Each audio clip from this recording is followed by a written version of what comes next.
What's a smart city? We're talking about IT technology.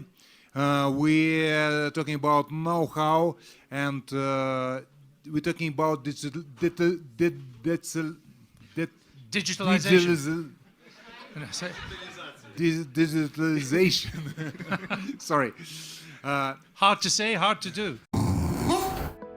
Balakun, a bridge to Ukraine. Join the conversation at balakun.co. Балакун – міст в Україну. Долучайтесь до наших розмов на www.balakun.co. Please subscribe! Today we are talking about everyday digitalization of Ukrainians and Ukrainian life, everyday life. I will share my everyday life and how it makes my life easier. And I think that you would share something about life in New Zealand, how it works, how things are done, and all that stuff. I could refer to a video made by this guy who visited Ukraine last year, I guess.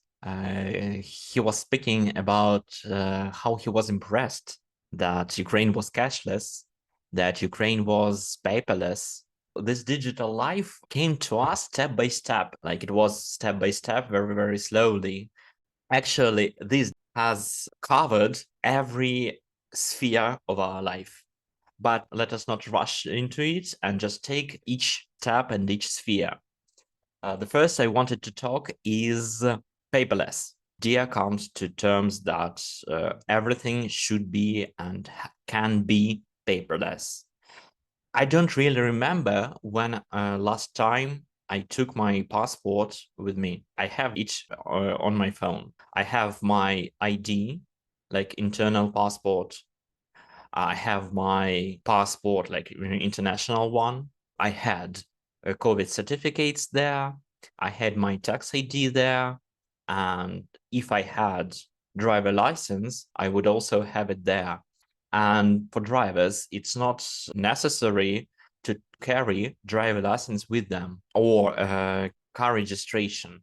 It can all be in your phone. Like you have your number, your phone number, and everything is linked to it. And speaking not of paper, just paperless, speaking of cashless, you can just have your phone. You don't have to have a purse. You don't have to have your wallet. You don't have to have anything.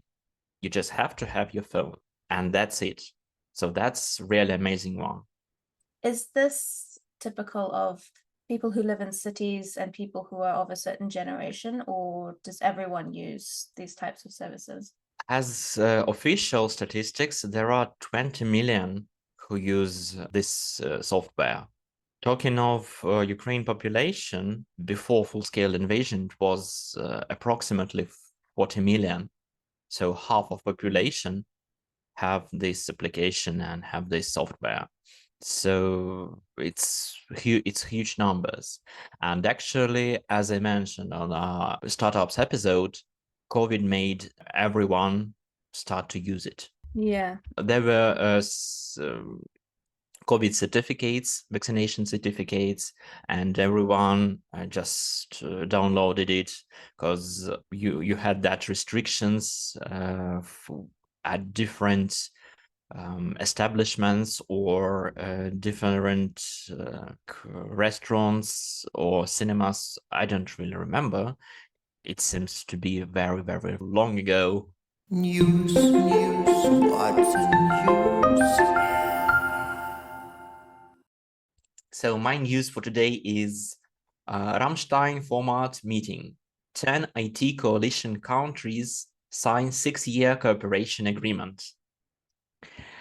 Member states of the coalition for the development of Ukraine's IT capacities, formed within a contract group for Ukraine's defense, Rammstein format, have finalized the signing of the agreement on cooperation on 12th of February.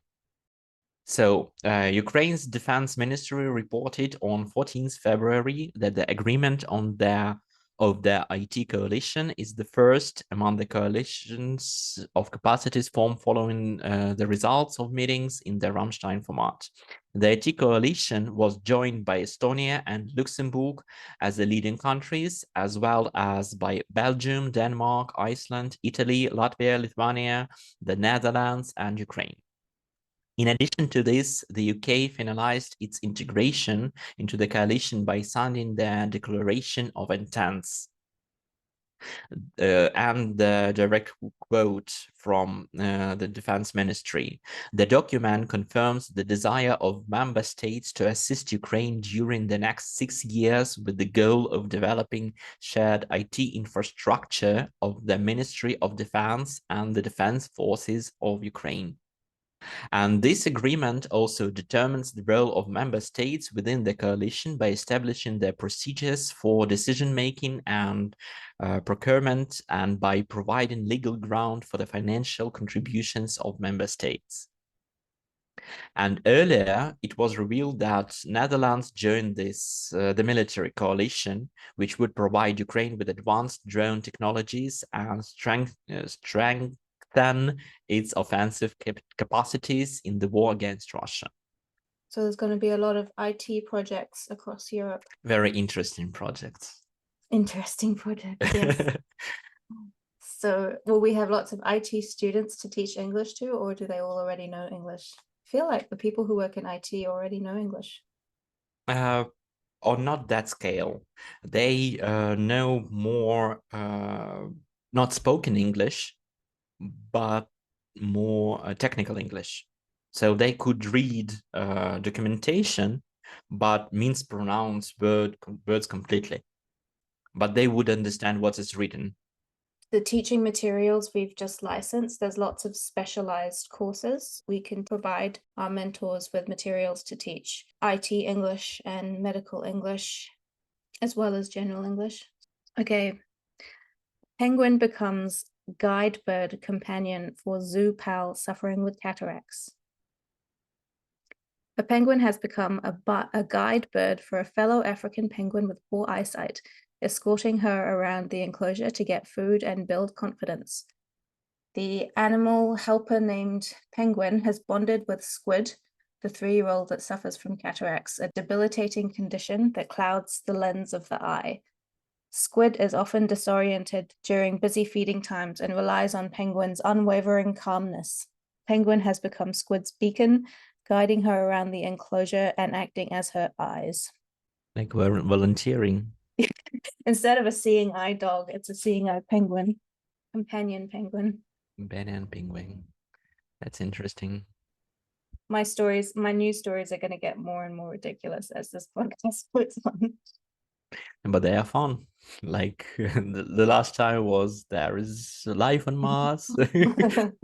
We have to go off the planet to find good news. Sometimes we do. Unfortunately, we do. Yeah. News, what's in news? Yeah, and actually talking about COVID today is like talking about some ages ago. Like it was in my previous life. I know, it's weird. Yeah, it's very weird. But I was thinking today about how stressed I got about it. Like every day I'd check the news to see how many new cases there were. And it was so stressful. I don't know if you felt like that as well, but everyone was so tense and anxious about it.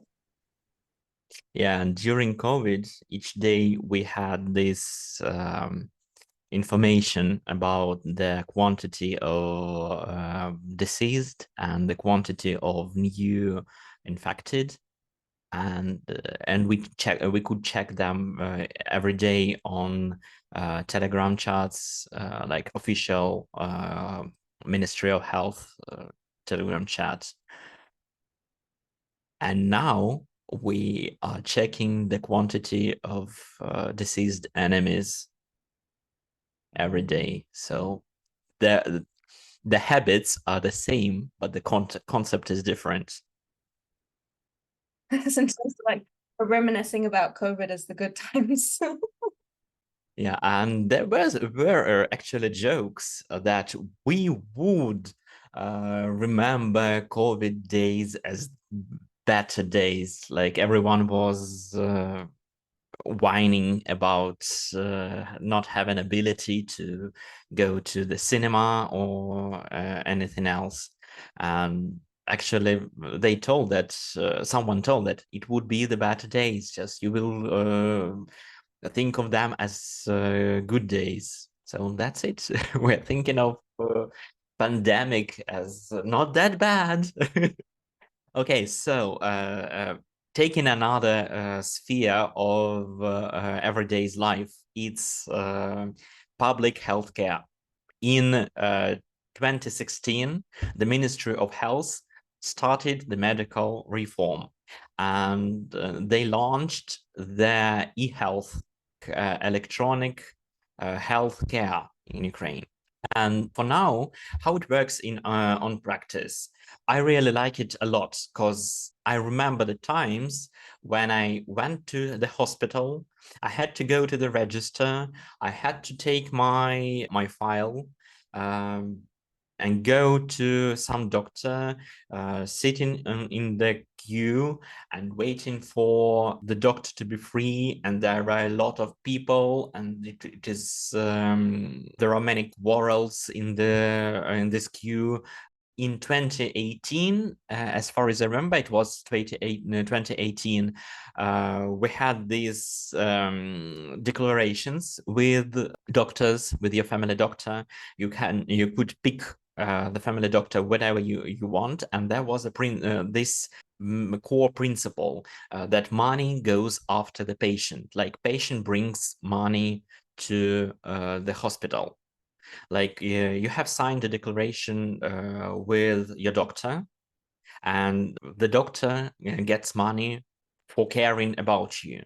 Before this reform, everything was very unstable, I can say, as it's my opinion, because not everyone likes this reform.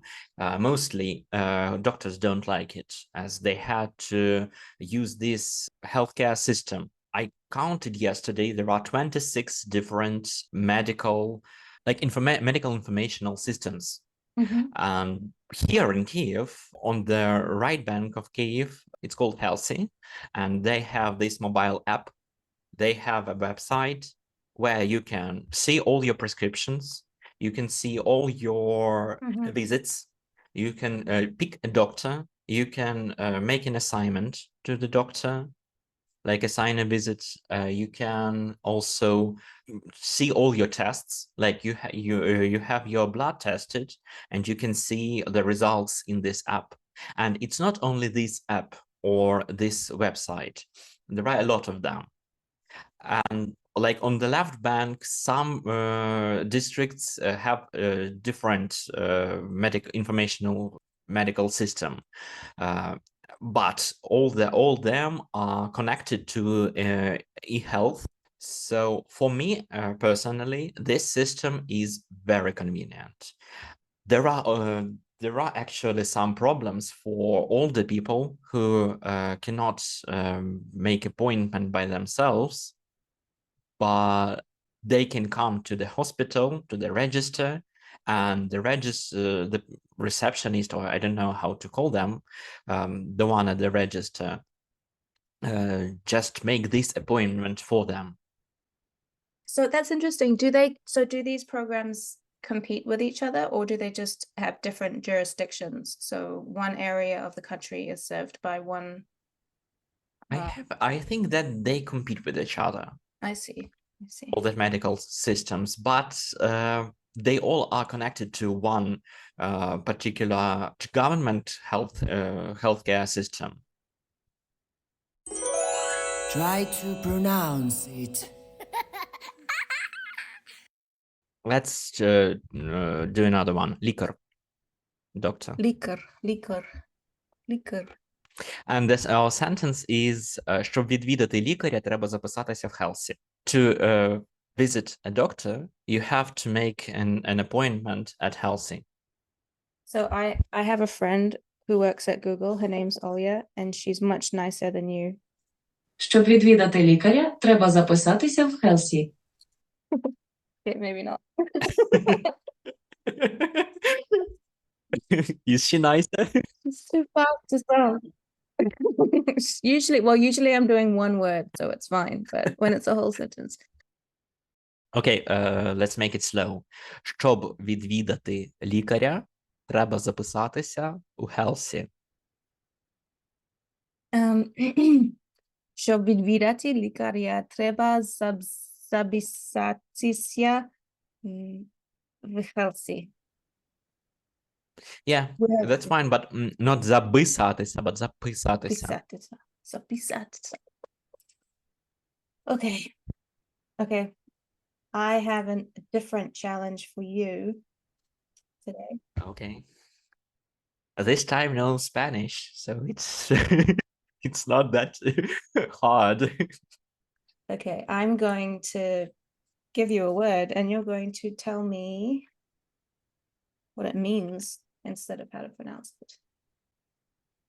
Do you have a website of hard words for Vitaly? No, I try to come up with them spontaneously. Okay, here we go. The word is digitality. Digitality is I don't know how to explain it. It's like the scale of having something digital. It's seems like this. Am I right? The condition of living in a digital culture. So digitality, or also known as digitalism, the condition of living in a digital culture. Okay, do you want to do another one? Let's try. Digitally. Digitally. Something in a digital way, an adverb. So digitally is an adverb. First meaning is by means of digital or computer technology. For example, all our TV shows are recorded digitally. Definition 2, with reference to fingers. He was the nimble soloist in the violin concerto, digitally dexterous in the final movement. Dexterous is having skill or showing skill, especially with the hands. So digitally dexterous means you're very good with hands. Like a magician. More like a pianist or a violinist. Oh, Like really good with your fingers. Virtuosus. Yeah, exactly. Try to pronounce it. If we were moving on to finances, it's very rare that people use cash money here as well. It would only be if you're at something like a market, or I mean, you still can, but hardly anybody does. Is that a recent thing for you, or has that been just gradually changing over the last decade? It's very rare actually that they use cash. And actually there's a supermarket not far away from where I live now, and it doesn't have it has only one counter, and it has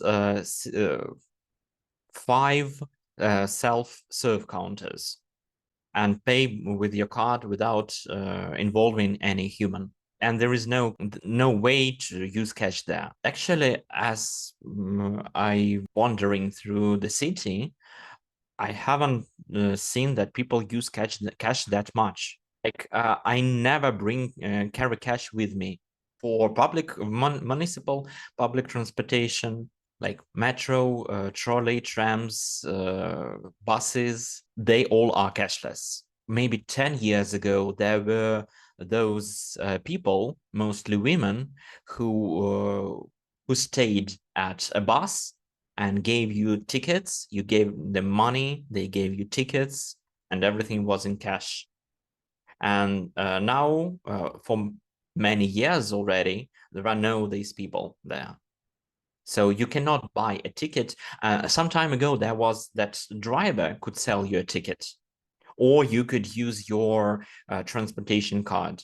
It's also an app for this for it, but it's not only about transportation. It's called Kyiv Digital. Half an hour ago or 20 minutes ago, there was a signal from my phone. That was that app that was telling me that there is an error alert right now. So I muted my phone, but it was like a critical notification. Here you can purchase a QR ticket. You can replenish your transport card. You can pay for your parking. And there are some polls there also. Like there was a process of, and there is a process of decommunization and de-imperialization of Ukraine, like reducing all the imperial heritage that Soviet Union and Russia left us. And there was a poll about renaming the streets in the city.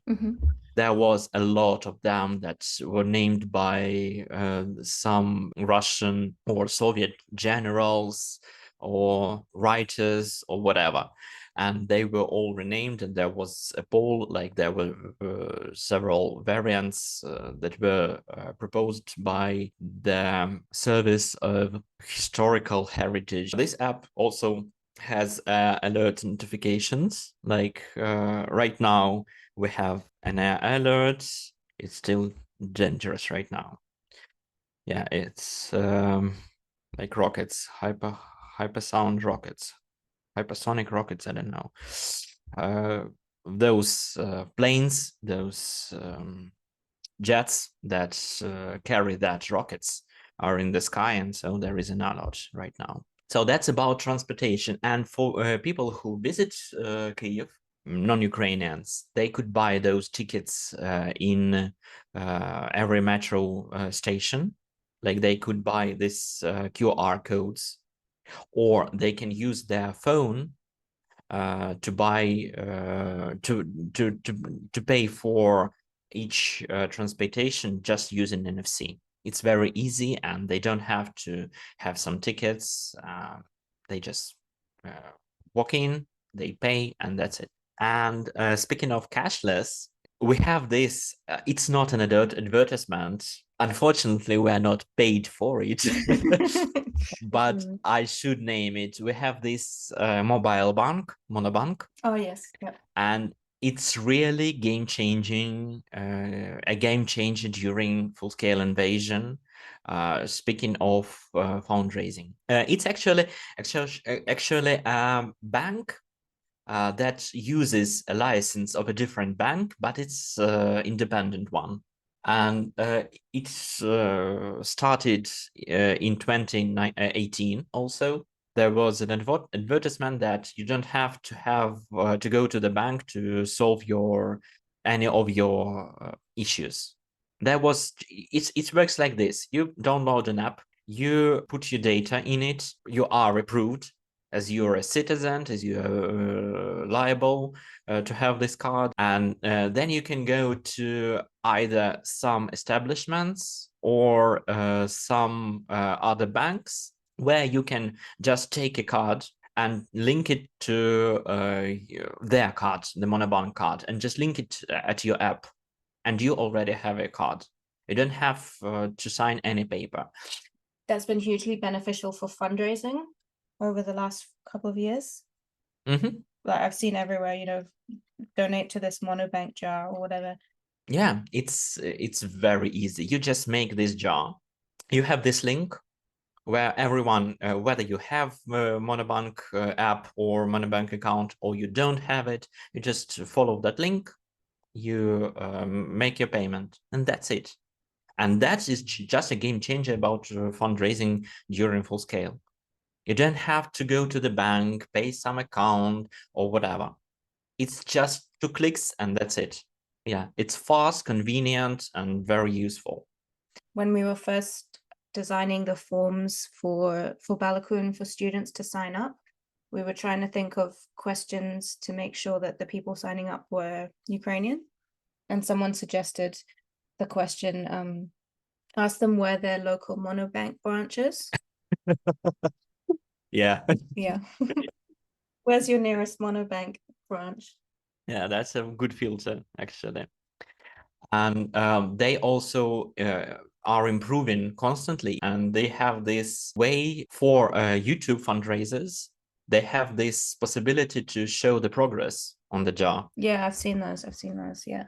And also they had issued some widgets. I don't really use it, like I don't do fundraising, so I don't know how it works, but there are some cool widgets. And there is also an option that you can share a payment with different people. Like imagine that you come to Ukraine and we go to some cafe to have some pizza. And for example, I pay for it, and then I send you a request to share this payment, and you just approve it. And so the payment will be shared for two. They also have some games in mobile app, have these badges for making some operations with your card. Like you have to make 5 purchases in the bookstore, and you have this badge. You have to use your card to pay at 5 cities in Ukraine or 5 oblasts in Ukraine, and you have this badge. And the name of the badges are very funny. Like you have this badge, Buddha, for 100 purchases via Google Pay or Apple Pay. You have this tremor. Like there's a way to transfer money. Like 2 people have a Monobank app, and they shake their phones. An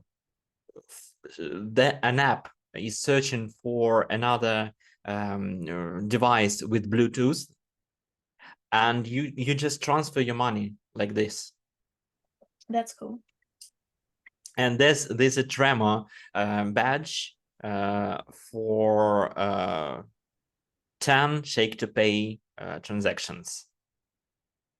And there are many of the badges that have very local and like meme-based names. And some time ago, they also provided these avatars. Like you can substitute your photo on the app with an avatar. And when along with the badges, they wanted to substitute badges with this avatar, but many people asked to leave these badges, and they returned it. Oh, yeah. So there are like badges, like there's items for your avatar. Like you can, they have this cat. I've seen the Monobank cat. Yeah, brand cat. Yeah.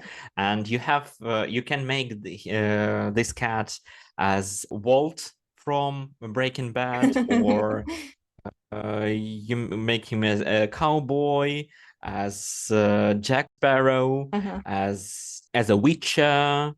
You can have these Witcher eyes there, and you make along as you have badges for transactions, you have these items for your avatar. So it's like Gamifying an app, gamifying everyday life. It's just fun. Yeah. And also they have two different games that you if you succeed in those games, you can have also that badges. And oh, they have this badge called laundry. Guess what it is for? Replenishing your card with cash. Oh, I see. Like you have this some registers that allow you to replenish your card. Allow you to launder money. Yeah, okay. Launder money, yeah. Aspirin for purchases in pharmacies. If you're cashless society now, how do you pay for drugs? we use shake to pay Monobank. I was thinking the only people that still use cash now are drug dealers Maybe. and small business owners. Explain your meme.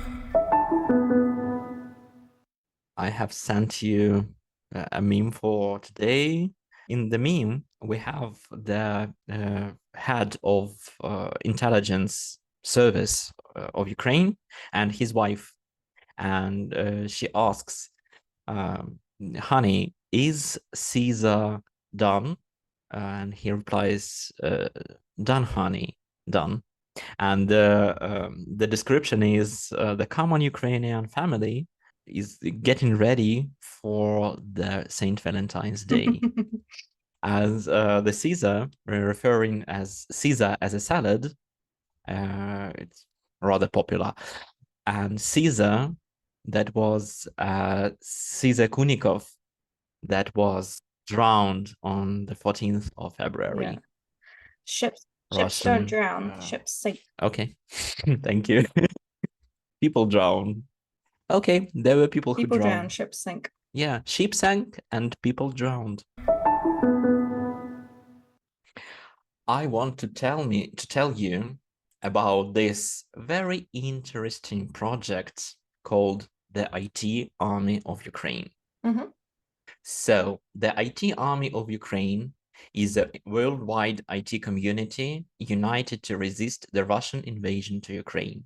As they say, we are supreme power in Ukraine capable to block over 800 targets simultaneously. Were professionals related to keep using automated system to harass website and internet services of the country aggressor. This website is made to provide guidelines, and that's their website here. What's this initiative? This is actually an initiative of the Minister of the Digital Transformation and the vast group of volunteers who created all the software that you can use on your laptop, on your even, I believe there's something for your phone. There are instructions how to open the free virtual server. Yeah, you can register several virtual servers that you don't have to pay for, and to launch the attacks on the IT infrastructure of Russia. So that's an IT army, and from time to time there are news that tell that whether the taxation system is off, or some utility payment system is off, or utility book system. Some booking services like booking hotels, flights, or whatever, and a lot of services that just can be blocked or can be just put out of order.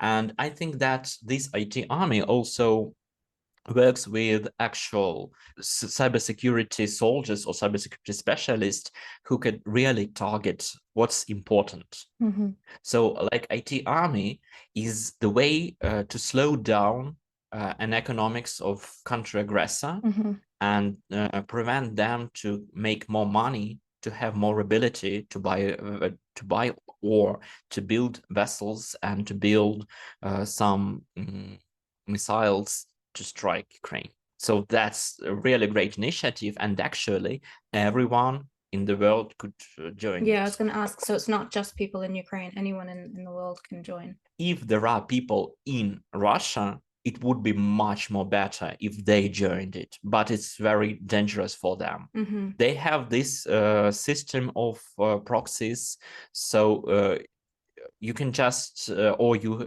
there is a way to use your VPN, and you will be protected, and you will be incognito in this project. Mhm. Mhm. So you don't have to reveal who you are actually. So let's just imagine that you took part in it, and no one will know that it is from New Zealand. It's worldwide. Decentralized hackers. Do you think they'd make a website for us? I don't think it's their Area of expertise. expertise here. They could break it very easily. Yeah, I told one of my students who works in IT that we were building a website, and he said, "Cool, do you want me to drop it?" And I was like, "What do you mean?" He's like, "Break it." I was like, "No, why would you do that?" He's like, "Just to test it." And I was like, "No, please don't." So guys, if you want to visit Ukraine, it's digital, it's modern, it's free, and you can use your phone to pay for everything. You don't have to have much cash or be afraid that someone will steal your cash. You just can use your credit card or your phone, and you can just pour in this digital world and I guess in some years, Ukraine will become more and more digital. There were some plans to make Crimea a new Silicon Valley. And if you can't visit Ukraine, you can join the IT army from your own home. And make very interesting things. Interesting projects, yes. And that's a wrap. Oh, and the alert is off. Balakun, a bridge to Ukraine. Join the conversation at balakun.co.